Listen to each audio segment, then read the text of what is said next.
ہنگامے شروع ہو چکے ہیں. جی ہاں, ہنگامے باقاعدہ اسرائیل میں شروع ہو چکے ہیں. جو مظاہرے تھے اب وہ ہنگامے میں تبدیل ہو گئے ہیں اور اس وقت روڈز وہاں پر بند کر دیے گئے ہیں. بہت زیادہ ماحول اس وقت اسرائیل میں خراب ہو گیا ہے, تو وہ تفصیلات بھی آپ کو بتائیں گے. پھر ناظرین, چائنا کے حوالے سے بہت بڑی خبر سامنے آئی ہے. یہ پتہ چلا ہے کہ چائنا وہاں پر ہتھیار سپلائی کر رہا ہے اور اس بات کی تصدیق ہو گئی ہے, یعنی چائنا جو ہے وہ مزاحمتی تحریک کو ہتھیار دے رہا ہے. تو یہ خبر بھی آپ کے ساتھ شیئر کریں گے. جن لوگوں نے چینل کو سبسکرائب نہیں کیا ہوا ان سے ریکویسٹ ہے کہ چینل کو ضرور سبسکرائب کر لیں تاکہ ہر آنے والی ویڈیو آپ تک پہنچ سکے. ناظرین, سب سے پہلے ہم آپ کو جو شام کا بارڈر ہے وہاں پر لیے چلتے ہیں. شام اور لیبنان کا جو بارڈر ہے یہاں پر پورا ایک جنگ کا ماحول بنا ہوا ہے. لاکھوں اسرائیلی فوج وہاں پر ڈپلائی ہے. کب کہاں سے راکٹ آ رہا ہے, ڈرون آ رہا ہے, کون سا کہاں سے حملہ ہو رہا ہے, کچھ ان کو سمجھ نہیں آ رہی. وہاں پر ہزاروں کے حساب سے ان کے فوجیوں کا نقصان ہو چکا ہے. حسن نصر اللہ نے خود اس بات کی تصدیق کی ہے کہ ہزاروں کے حساب سے اسرائیلی فوجیوں کا نقصان ہوا ہے. تو لبنان کے بارڈر پر تو یہ حملے مسلسل جاری ہیں, لیکن اب جو شام کا بارڈر ہے, جو گولان ہائٹس ہیں, وہاں سے اب محاذ کھلنا شروع ہو گیا ہے. اور ابھی جو ایک بڑا حملہ کیا گیا ہے, ڈرونز کے ساتھ حملہ کیا گیا اور جو اسرائیلی بیسز ہیں وہاں گولان ہائٹس پر, ان کو نشانہ بنایا گیا ہے. اچھا, اب یہاں پر دلچسپ اور اہم بات کیا ہے کہ یہاں پر دو طرح کے حملے ہوئے ہیں. ان میں سے ایک حملہ جو ہے وہ شام کی طرف سے کیا گیا ہے, لیکن دوسرا حملہ عراق کی طرف سے کیا گیا ہے. جی ہاں, یہ بہت حیران کن اور غیر معمولی بات ہے کہ یہ حملہ عراق نے کیا ہے. تو اب عراق جو ہے وہ بہت آگے بڑھ کر فرنٹ لائن پر ہمیں اس جنگ میں نظر آ رہا ہے, کیونکہ اگر آپ 2 دن پیچھے چلے جائیں تو عراق نے ان کی پورٹ ہائفا, جو سب سے امپورٹنٹ بندرگاہ ہے, اس کو نشانہ بنایا اور اب وہ انہوں نے گولان ہائٹس پر ان کی بیسز کو نشانہ بنانا شروع کر دیا ہے. تو اب جو ہے وہاں پر ماحول بہت زیادہ سنگین ہو گیا اور پورا ایک جنگ کا ماحول بنا ہوا ہے. اور اگر آپ یہاں پر دیکھیں عراق اور شام کا, یعنی شام سے تو پہلے بھی حملے ہوئے ہیں لیکن عراق نے ڈائریکٹ آ کر گولان ہائٹس پر حملہ کیا. تو اگر آپ یہاں تھوڑی سی پکچر دیکھیں تو جو گولان ہائٹس کے دوسری طرف یعنی لیبنان بارڈر والی سائڈ ہے, جہاں پر شیبا فارمز ہیں, کریا شمون ہے, یہاں پر تو حسن نصر اللہ نے پرسوں کہا کہ یہ ہماری ٹاپ پرائرٹی ہے. سب سے پہلے ہم شیبا فارمز کو رہا کروانے لگے, کیونکہ یہ آکوپائڈ علاقے ہیں نا, یہ لبنان کے تھے. بہت سارے ایسے گاؤں بھی ہیں جس کو 2006 کی جب جنگ ہوئی تھی تو اسرائیل نے اپنے قبضے میں لے لیا تھا. تو حسن نصر اللہ نے کہا کہ یہ ہمارے ٹاپ پرائرٹی ہیں, ان کو ہم چھڑانے لگے ہیں, یہ ہمارے لیے بیسٹ اپرچونٹی ہے کہ ان علاقوں کو آزاد کروایا جائے. تو وہ وہاں سے کسی بھی وقت اندر گھس کر یہ علاقوں سے ان کو آزاد کروانے کے لیے جنگ چھیڑ دیں گے. تو جب وہاں سے وہ اندر گھسیں گے تو ظاہری بات ہے ادھر بھی ایک عجیب سا خلاف پیدا ہو جائے گا, عجیب سا یہاں پر ایک اپرچونٹی شام کے لیے بن جائے گی کہ وہ بھی گولان ہائٹس کو واپس لے سکتے ہیں. گولان ہائٹس تو شام کا ہے نا, تو ان کے لیے بھی یہ سب سے اہم موقع ہوگا. اور اس میں عراق کا انٹروین کر لینا اور عراق کا آ کر سپورٹ کر لینا, یہ بہت بڑی بات ہے. تو اس طرح اسرائیل کو اب 2-3 محاذوں پر یہاں پر لڑنا پڑے گا, اور نہ صرف شام حملہ کر رہا ہوگا بلکہ عراق بھی حملہ کر رہا ہوگا, اور ڈیفینیٹلی دوسری طرف سے حزب اللہ حملے کر رہی ہوگی. اور اسی لیے آپ اندازہ لگائیے کہ یہی تو ہے جس کی ایران تیاری کر رہا ہے کہ کب کہاں پر کس طرح سے اترنا ہے اور کس طرح ایک ساتھ حملہ کرنا ہے. یعنی اب یہ جو ساری اکائیاں ہیں وہ ایران ہی کے انفلوئنس میں ہے نا, عراق, شام, لیبنان اور یمن. تو کب ادھر سے حزب اللہ انٹر ہوگی شیبا فارمز میں, اور ساتھ ہی شام سے ایکٹیویٹ ہو جائیں گے جنگجو جو ان کو گولان ہائٹس کی طرف سے حملہ کر دیں گے. ٹھیک ہے نا, تو یہ اصل پوری اسیسمنٹ ہو رہی ہے اور اس کی تیاری کی جا رہی ہے. اچھا, اب آپ کو غزہ میں لیے چلتے ہیں اور غزہ کے حوالے سے ہمارے پاس بہت بڑی خبریں آئی ہیں. ناظرین, اس وقت کی جو سب سے بڑی خبر ہے وہ ہے کہ تل اویو پر راکٹس کی بچھاڑ کی گئی, بارش کی گئی ہے. یہ بتایا جا رہا ہے کہ 70 سے 100 راکٹس ہیں جو اس وقت فائر کیے گئے ہیں, اور یہ صرف تل اویو پر نہیں داغے گئے بلکہ بہت سارے اور ایریاز پر یہ داغے گئے ہیں. پہلے میں بیان آپ کے سامنے رکھ دیتا ہوں. وی بومبڈ تل اویو with the missile barrage in response to the Zionist massacre against civilians. The Palestinian resistance launched a batch of missile from Gaza Strip toward Israeli sites and cities. واضح طور پر بتا رہے ہیں کہ یہ صرف تل اویو نہیں ہے بلکہ بہت ساری سائٹس اور سٹیز پر حملہ کیا گیا. اب دیکھیے کہ سائرن ساؤنڈ ان ریشون, لیزیون, تل اویو, ہولون, لارڈ اینڈ یاد مکادی, یہ ایریاز کے نام بھی وہ بتا رہے ہیں. اب ذرا جو سب سے بڑی یہ اس حوالے سے پوری کیلکولیشن سامنے آ گئی ہے کہ siren sound in 37 locations in central Israel after a missile salvo was fired from Gaza. 37 locations پر یہ مختلف آ کر میزائل گرے, وہاں پر حملہ کیا گیا ہے. تو سوچئے یہ کتنا بڑا حملہ ہوگا. تو بہت بڑی تباہی اس وقت مچی ہوئی, پورا کیوس ہے اس وقت تل اویو میں اور باقی تمام شہروں میں جہاں پر یہ حملے کیے گئے ہیں. اور آئرن ڈوم بتایا جا رہا ہے کہ بہت سارے راکٹس ہیں, میزائل ہیں جن کو وہ ناکام نہیں کر سکا, جو کہ آگے جا کر ٹکرائیں اور بہت زیادہ میجر ڈسٹرکشن ہوئی ہے. اچھا, میں آپ کو بتاؤں, یہ جو حملے ہوتے ہیں نا, یہ آئرن ڈوم تباہ بھی کر دے تو بھی میٹر نہیں کرتا. یہ ضروری نہیں ہے کہ وہ آگے جا کر ٹارگٹ کو ہٹ کریں اور بلڈنگ سے جا کر ٹکرائیں. یہ حملہ کرنا ہی سب سے بڑی بات ہے کہ آپ 94 ڈیز ہو گئے جنگ کو اور آج بھی مزاحمتی تحریک اسی طرح سے حملے کر رہی ہے. تو یہ ایک جو بیانیہ بنانے کی کوشش کرتے ہیں نا ہر چوتھے دن, کہ ہم نے غزہ پر کنٹرول حاصل کر لیا ہے، تو یہ حملے ہوتے رہنا بھی بہت ضروری ہے دنیا کو بتانے کے لیے کہ مزاحمتی تحریک اس وقت پوری طرح سے کنٹرول میں ہے، اور جو اسرائیلی آرمی بتاتی ہے وہ جھوٹ ہے۔ اور پھر اب دیکھیں نا کہ اس وقت پورے اسرائیل میں لاک ڈاؤن کا ماحول ہے، ان کے ادارے تمام بند ہیں، آفیسز ان کے بند ہیں، انویسٹمنٹ وہاں پر نہیں آ رہی، وہاں پر فلائٹس کینسل ہو رہی ہیں۔ تو یہ سب کیوں ہو رہا ہے؟ اگر یہ میزائل حملے نہ ہو رہے ہوتے اور صرف جنگ غزہ میں چل رہی ہوتی تو اتنا لاک ڈاؤن کرنے کی ضرورت نہیں تھی، دنیا کو فلائٹس اپنی کینسل کرنے کی ضرورت نہیں تھی۔ جب یہ حملے ہو رہے ہیں تو اس نے اتنا بڑا امپیکٹ کریٹ کیا ہے جس کی وجہ سے مالی نقصان بھی بہت زیادہ ہو رہا ہے۔ اور جب ایک میزائل آتا ہے تو اس کو تباہ کرنے کے لیے آپ کو $50,000 بھی چاہیے ایک میزائل کو تباہ کرنے کے لیے، جو کہ مزاحمتی تحریک کا ہوتا ہے، اور اس کی $300 سے $500 قیمت ہوتی ہے۔ تو مالی سطح پر، سائیکولوجیکل لیول پر، تمام محاذوں پر یہ حملے ہوتے رہنا اسرائیل کے لیے بہت زیادہ نقصان دہ ہے، اور انہوں نے بڑی کوشش کی ہے کہ کم سے کم مزاحمتی تحریک کی یہ کیپیبلٹی تو توڑی جائے کہ وہ یوں حملہ راکٹ اور میزائل حملہ نہ کر سکے، لیکن وہ پوری طرح سے ناکام رہے ہیں۔ اچھا، اب ناظرین جو دیگر اٹیکس ہوئے ہیں ان کی تفصیلات آپ کے سامنے رکھتے ہیں۔ میں سٹیٹمنٹس آپ کے سامنے 4-5 پڑھ دیتا ہوں، اس سے آپ کو اندازہ ہو جائے گا کہ غزہ میں جنگ کی شدت میں کمی نہیں آئی ہے۔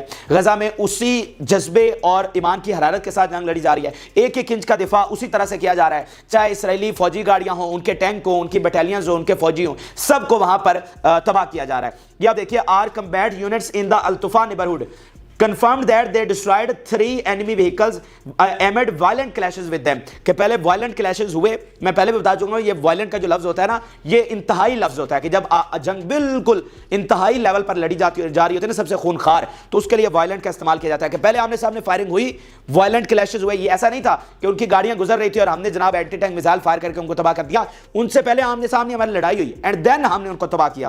اچھا، اس کے علاوہ آپ دیکھیے کہ we are engaged in ferric clashes with the Zionist enemy with machine guns and RPG shells in the area of incursion into Khan Yunis، کہ ہم فرق کلیش، جس طرح وائلنٹ ہے، اس لیے فرق کا لفظ بھی اسی لیول پر استعمال کیا جاتا ہے کہ مشین گنز کے ساتھ آمنے سامنے مشین گن۔ اب سوچئے وہاں پر کیا ماحول ہوگا جہاں پر اتنی دنیا کی سب سے خطرناک بمباری کی گئی ہے، اور ادھر سے میزائلوں کی آواز آ رہی ہے، ادھر سے راکٹس گر رہے ہیں، ادھر سے مشین گنز چل رہی ہیں، ادھر سے RPG فائر ہو رہا ہے، تو آپ تصور کر سکتے ہیں کہ وہاں پر کیا ماحول ہوگا۔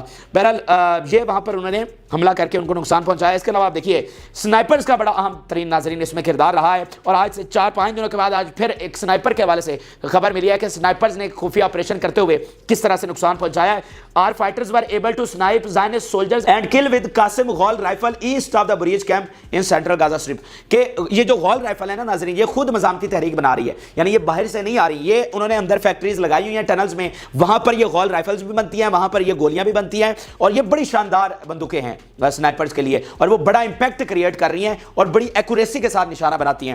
تو اس لیے اب سنائپرز کا بڑا انہوں نے ٹریننگ بھی لی، اور ان کی جو تمام صلاحیتیں وہ ہمیں کھل کر نظر آئی ہیں۔ تو سنائپرز نے جناب آپریشن کرتے ہوئے کچھ اسرائیلی فوجیوں کو مارا ہے۔ دین آپ دیکھیے scenes of mortar shells being fired at military concentrations on the front line, ٹھیک ہے، تو مورٹار کے گولوں کے ساتھ ایک حملہ کیا گیا۔ اور اب میں آپ کے سامنے سب سے بڑی خبر ناظرین رکھنے جا رہا ہوں، سب سے بڑی خبر اسرائیلی آرمی نے پہلی بار تسلیم کیا ہے۔ ہم روز آپ کو بتاتے ہیں کہ بھائی ان کا نقصان بہت زیادہ ہو رہا ہے، ان کی تعداد جو ہے وہ 2 4 5 10 والی نہیں ہے، روزانہ اب تعداد 100+ ہو چکی ہے، آن ایوریج 100 سے زیادہ ان کے فوجی وہاں پر زخمی اور ہلاک ہو رہے ہیں، ٹھیک ہے، اتنی بڑی تعداد ہے۔ اور آج پہلی بار 94 ڈیز آف وار میں پہلی بار اسرائیلی آرمی نے تسلیم کیا کہ جی ہاں واقعتاً اب یہ تعداد 100 سے زیادہ پہنچ چکی ہے جو ہر روز ہمارے ہلاکتیں اور ہو رہی ہیں، زخمی ہو رہے ہیں۔ یہ آپ اسرائیلی میڈیا کی زبانی اسرائیلی آرمی کا بیان دیکھیے، army data shows that 103 soldiers were injured and kills in yesterday's battle, کہ کل کے سٹیٹس وہ بتا رہے ہیں کہ اس میں 103 سے زیادہ ہلاک اور زخمی ہوئے ہیں۔ تو پہلی بار یہ اسرائیلی آرمی کی جانب سے 24 آورز میں اتنا بڑا نقصان مانا گیا۔ آپ کو پتا ہے کہ انہوں نے جو ٹوٹل ابھی تک نمبر مانے ہیں میرے خیال وہ 200 سے بھی کم ہے، ٹوٹل جو انہوں نے اپنی ہلاکتیں مانی ہوئی ہیں وہ 200 سے بھی کم ہے، اور آج یہ اتنا بتانے پر مجبور ہوئے ہیں کہ صرف 24 گھنٹوں میں 103 سے زیادہ زخمی اور ہلاک ہوئے ہیں۔ تو آپ سوچئے کہ وہ تمام باتیں جو ہم آپ کے ساتھ کرتے رہے ہیں، دنیا کا میڈیا رپورٹ کرتا رہا ہے، چاہے وہ الجزیرہ ہو، المائدین ہو، باقی تمام جو صحیح رپورٹنگ کر رہے ہیں، ان کی تمام باتیں یہ سچ ثابت ہوتی ہیں کہ نقصان اتنا زیادہ اسرائیل کا ہو رہا ہے کہ روزانہ 100 سے زیادہ ان کے فوجیوں کی وہاں پر نقصان ہو رہا ہے، کچھ زخمی ہو رہے ہیں، کچھ ہلاک ہو رہے ہیں۔ تو یہ ناظرین غزہ کے حوالے سے سب سے بڑی خبریں تھی جو کہ آپ کے ساتھ شیئر کی۔ اب میں آپ کو جو اسرائیل کے اندر ہنگامے شروع ہو گئے ہیں، جو بہت بڑا ریولٹ ہو گیا ہے نیتن یاہو کے خلاف، اور وہاں پر صورتحال کتنی نازک اور کشیدہ ہو چکی ہے، وہ میں آپ کے سامنے بتاتا ہوں۔ یہ شیطانی ریاست ناظرین اندر سے پوری طرح سے کھوکھلی ہو گئی ہے، پوری طرح سے۔ ان کا جو ڈھانچہ، آپ کو پتا ہے اس وقت امریکہ میں خاص طور پر یہ ڈیبیٹ چل رہی ہے کہ یہ پوری طرح سے اسرائیل کولیپس کر سکتا ہے، یعنی ایک ہوتا ہے نا حکومت کا کولیپس کر جانا کہ نیتن یاہو کی حکومت گر جانا, وہ چیز نہیں میں کہہ رہا. بطور ریاست جو ایک پورا ڈھانچہ ہوتا ہے, جو آپ کی ایک سسٹم ہوتا ہے, انتظامیہ ہوتی ہے, ایک نظام ہوتا ہے, یہ وہاں پر ڈیبیٹ ہو رہی ہے کہ وہ حالت ہوگی اسرائیل کے اندر سے کہ ان کا پورا ڈھانچہ کولیپس کر سکتا ہے, اور اگر ان کا ڈھانچہ یوں کولیپس کر جاتا ہے تو اسرائیل کو کون سنبھالے گا اور اسرائیل کا فیوچر کیا ہوگا. اور ساتھ ساتھ یہ بھی ڈیبیٹ چل رہی ہے کہ اسرائیل کے نیوکلیئر اثاثوں کا کیا ہوگا, نیوکلیئر جو ایسٹ ہیں وہ پھر اگر حماس لے گئی یا حزب اللہ لے گئی تو دین کیا ہوگا. یہ ڈیبیٹس اس وقت وہاں پر چل رہی ہیں, تو یہ ڈیبیٹس اہم ہی چل رہی ہیں. مطلب اسرائیل فاتح اور وہ یہ ڈیبیٹس کر رہے ہیں کہ اسرائیل کولیپس ہوگا تو پھر کیا کریں گے, ایسا کچھ ہوتا ہے. تو یہ اس بات کا واضح ثبوت ہے کہ اسرائیل کے اندر تباہی پھر چکی ہے. ان کا جو اندر اختلافات ہیں وہ انتہا لیول کو پہنچے ہوئے ہیں, اور بہت سارے ہم تک پہنچ رہی ہیں خبریں, بہت ساری ایسی ہیں جو نہیں پہنچ رہی ہیں, لیکن ابھی جو ہمارے تک خبر پہنچی ہے وہ بہت بڑی خبر ہے. یہ بتاتی ہے کہ اس وقت شدید گرما گرمی اندر ہو چکی ہے, اور ناظرین جو مظاہرے ہو رہے تھے وہ ہنگاموں میں بدل گئے. اس سے پہلے ہم آپ کو رپورٹ کر رہے ہیں کہ وہاں پر بہت بڑی تعداد میں مظاہرے ہو رہے ہیں, ہزاروں لوگ نکلے, انہوں نے نیتن یاہو کے گھر کا گھراؤ بھی کیا, وہاں پر دھرنے بھی شروع کیے, بہت ساری چیزیں ہوئی. لیکن اب ون سٹیپ فارورڈ عوام چلی گئی ہے, اور اب باقاعدہ وہاں پر ہنگامے شروع ہو گئے ہیں, پولیس کے ساتھ کلیاً ان کا شروع ہو گیا ہے, جھڑپیں ان کی پولیس کے ساتھ شروع ہو گئی ہیں, اور انہوں نے راستے بند کرنا شروع کر دیے ہیں جو امپورٹنٹ ایریاز ہے. جیسے پاکستان میں سمجھ ریڈ زون ہوتا ہے, سو جہاں پر سب سے امپورٹنٹ ان کی پارلیمنٹ ہے, وزیر اعظم کی رہائش گاہ ہے, ادھر وار کونسل کی سیکیورٹی بلڈنگ وغیرہ, مطلب جو سب سے حساس ایریا ہے, ان کے تمام جو روڈز ہیں وہ بند کرنا شروع کر دیے ہیں. اتنے حالات وہاں پر خراب ہو چکے ہیں. پہلے میں بیان آپ کے سامنے رکھ دیتا ہوں. Dozens of demonstrators block the main entrance to the Knesset and call for immediate elections. اب یہ جو نیسیٹ ہے نا, یہ ان کی پارلیمنٹ کو کہا جاتا ہے, جیسے کانگریس جیسے امریکہ کی پارلیمنٹ کو کانگریس کہتے ہیں, سو ان کی پارلیمنٹ کو نیسیٹ کہا جاتا ہے. تو وہ کہہ رہے ہیں کہ اس طرف جو جانے والے راستے, اور وہیں پر ریڈ زون ہے اور باقی بھی عمارتیں ساتھ ساتھ ہیں, تو وہ مین جو روڈ ہے وہ سارا بند کر دیا گیا. وہاں پر موومنٹ جو ہے وہ بند کر دی گئی ہے. یہ 94 ڈیز میں پہلی بار ہوا ہے. اس سے پہلے مظاہرے ضرور ہوئے ہیں, لیکن اس لیول پر وہاں پر معاملات نہیں ہوئے. اب پولیس ان پر شیلنگ کر رہی ہے, پولیس ان کو پیچھے دھکیل رہی ہے, وہ پولیس پر حملہ کر رہے ہیں, تو وہاں پر پورا ایک ہنگاموں کا ماحول بن چکا ہے. اب دیکھیے, thousands protest in Tel Aviv in unprecedented anger towards Netanyahu. Thousand protest and unprecedented anger, کہ عوام کا جو غم و غصہ ہے وہ unprecedented ہے اور انتہا کو پہنچا ہوا ہے. اس طرح کا غم و غصہ کبھی اسرائیلی عوام نے اپنی حکومت کی طرف, اپنی ریاست کی طرف نہیں دکھایا, جو کہ اس وقت ہو رہا ہے. اور اب وہاں پر نئی کہانی کیا چلی ہے, وہ کہہ رہے ہیں امیڈیٹ الیکشن کرواؤ, فی الفور انتخابات کرواؤ, نئی حکومت لے کر آؤ. یعنی یہ تو ایک عجیب ہی اندر ڈسٹیبلائزیشن ہو گئی ہے. مطلب وہ ملک جو کہہ رہا ہے کہ ہم اپنی بقا کی جنگ لڑ رہے ہیں, اس کے اندر اتنے اختلافات ہیں. کابینہ میں الگ چیزیں ہیں, روزانہ جو کابینہ کا اجلاس ہوتا ہے اس کی لیکس جو باتیں ہوتی ہیں وہ سامنے آ جاتی ہیں, وہ میڈیا رپورٹ کر رہا ہوتا ہے کہ اندر آج یہ تلخ کلامی ہوئی, آج جناب نیتن یاہو کے منسٹرز نے آرمی چیف پر حملہ کر دیا, ٹھیک ہے, یہ ان کی منہ ماری ہوئی, یہ ان کی ہاتھا پائی ہوئی, وہ ادھر الگ ماحول بنا ہوا ہے. اب ہم آج کھڑے ہو کر راستے بند کر کے, پولیس کے ساتھ جھڑپیں کر کے, ان پر حملہ کر کے کہہ رہے ہیں جی امیڈیٹ الیکشن کرواؤ, اب ہم پیچھے نہیں ہٹنے والے ہیں. ان کا میڈیا رپورٹ کر رہا ہے کہ انپریسیڈنٹڈ اینگر ہو گیا ہے. تو مجھے بتائیے یہ اندر کیا, مطلب آپ کو لگتا ہے کہ اسرائیل اس سے سروائیو کر جائے گا؟ ایک طرف اس کی غزہ میں ہار ہو رہی ہے, ادھر سے حزب اللہ کو انہوں نے پنگا لے لیا, حزب اللہ سے ان کا کمانڈر شہید کر دیا. آپ کہہ رہے ہیں کہ 24 گھنٹوں میں حزب اللہ جنگ چھیڑنے جا رہی ہے, ادھر سے شام حملے کر رہا ہے, ادھر سے یمن راستہ کھولنے کے لیے تیار نہیں ہے. تو یہ مجھے بتائیں اسرائیل یہاں سے کیسے سروائیو کرے گا؟ اسی لیے تو ڈیبیٹس ہو رہی ہیں امریکہ میں اور یورپ میں, برٹن میں, کہ یہ اسرائیل کر کے آ رہا ہے, یہ تو نہیں یہاں سے بچ سکتا. اور جو نیتن یاہو اس نے بیڑا غرق کر دیا اپنا بھی اور پورے ملک کا. یا آپ ان کا اپوزیشن لیڈر کیا کہہ رہا ہے, Netanyahu is not fit to lead the country. یہ ان کا اپوزیشن لیڈر کہہ رہا ہے کہ یہ تباہی ہے, یہ اپنا تو اس کا تباہی ہو ہی ہو رہی ہے, یہ اسرائیل کو لے ڈوبا ہے. مطلب اب لے ڈوبائی ہے اسرائیل کو. اب اگر یہ مزید اس کو رہتے ہیں تو مکمل ہمارے ٹکڑے ہو سکتے ہیں. اس کو فل فور ہٹایا جائے, اور یہ اس قابل نہیں ہے کہ یہ کنٹری کو لیڈ کر سکے اور یہ جنگ کو لیڈ کر سکے. اس کو فل فور ریموو کرنا چاہیے. تو جو اپوزیشن ہے وہ اس لیول پر پہنچ چکی ہے, میڈیا آلریڈی خلاف ہے, عوام اب کہہ رہی ہے, انہوں نے دھرنے دے کر راستے بند کر کے کہا ہے کہ جی الیکشنز کرواؤ. ادھر امریکہ الگ سے خفا ہے, بائیڈن کا الگ سے, کیونکہ بائیڈن کی جو تھنکنگ ہے وہ کچھ اور ہے, نیتن یاہو کچھ اور کر رہا ہے. یورپ میں دیکھ لیں, فرانس جیسی طاقتیں وہ پیچھے ہٹ گئی ہیں. تو عجیب ہی ادھر ایک ماحول بنا ہوا ہے, اور اسرائیل لٹرلی میں آپ کو بتا رہا ہوں کہ اس وقت کولیپس ہوتا ہوا نظر آ رہا ہے. پھر جو پریزنر فیملی کا پریشر ہے, بھیا آپ بیان دیکھیے جس میں وہ کہہ رہا ہے کہ a message from the Zionist prisoner who is being held by the Quds Brigade. وہ کیا کہہ رہا ہے, they left us alone. اس نے ایک پیغام جاری کیا, جو پریزنر ہے اس وقت قید میں ہے مزاحمتی تحریک کی, اس نے پیغام جاری کیا they left us alone, کہ ہماری حکومت نے, ہماری ریاست نے ہمیں اکیلا چھوڑ دیا, اور ہمیں بچانے کے لیے نہیں آ رہی, اور ہمیں قربان کر دیا. ٹھیک ہے نا. تو وہ آپ دیکھیں ان پریزنرز کی فیملیز جو ہیں وہ پہنچی ہوئی ہیں قطر کے وزیر اعظم سے ملاقات کر رہی ہیں, کہ اور قطر کا وزیر اعظم کہہ رہا ہے کہ یہ جو تم نے صالح العروری کو شہید کیا ہے اس کے بعد مذاکرات ناممکن ہو گئے, اور اب تمہارے جو پریزنرز ہیں ان کو واپس نہیں لایا جا سکتا.